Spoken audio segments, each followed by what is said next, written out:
on a day like this, when the Ram Janmabhoomi Pujan in Ayodhya has been completed, the reality of a very vibrant Indic Hindustani Hindu culture in the south of India, with the concept of Dravidianism as distinct in reformist of atheism. It's a fascinating conversation. It must be had with calm cogency. Let's make that notable attempt. Joining us on the broadcast, Rangarajan Sandarajan. He is the chief priest of the Chilkar Balaji Temple. Thank you, sir, for joining us. Anurag Naidu, an activist, joining us on telecast. Mr. Bala Rao, he is an author of the Ramayana Yatra, joining us as well. And we also have Rajalakshmi Joshi joining us on the broadcast. The conversation is because hardly a month ago, Rajalakshmi ji, hardly a month ago, you were aware of that, ma'am. There's a big controversy happened in this country regarding the fact, that at some point of time, photographs were circulated that, people like Periyar were publishing nudes of Indian gods, including Ram and Sita.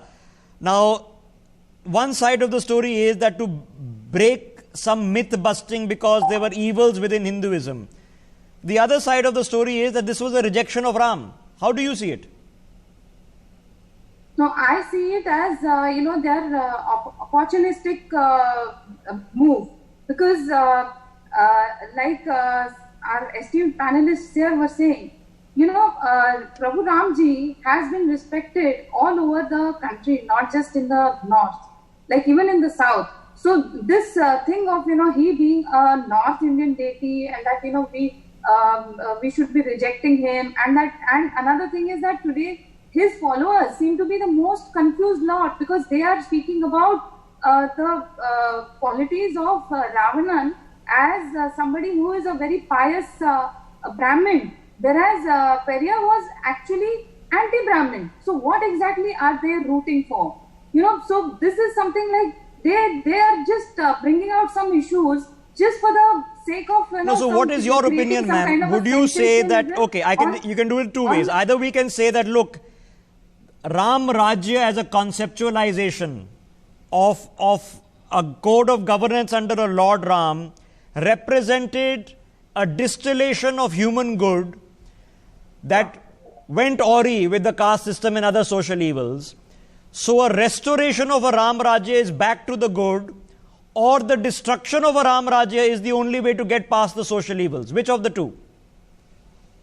See, now they are talking about Ram Rajya as being against equality, as being against these the very qualities that actually Ram Rajya stands for.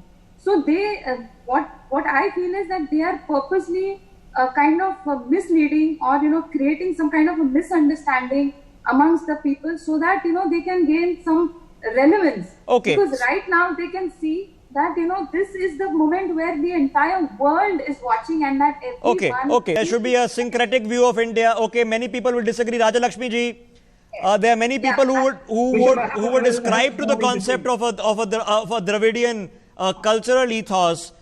Can you be a proud Tamilian, a proud Dravidian, or a proud person from South India and also be a proud Ram Bhakt, or is it antithetical? Yes. I am from Karnataka originally. So, and I would like to bring to your notice that I am a follower of Jagadguru Shankaracharya Shri Raghaveshwar Bharati Mahaswamiji. And this is a lineage that was, which was initiated by Adi Shankaracharya, who is, again, if you would term it as Dravidian, because he is from Kerala. So this Dravidian Adi Shankaracharya, the lineage that he has brought about of Jagadguru Shankaracharya today, the main devata of our matha is Shri Ramchandra, and Ram Navami is the biggest festival in the math. So then where does this thing of Ramchandra, Prabhu Ramchandra being somebody alien or being of a North India, where does this come from? Adi Shankaracharya, whose teachings are being followed all over India. Okay, I'm out of time. Last word. So then, that is... Balaji,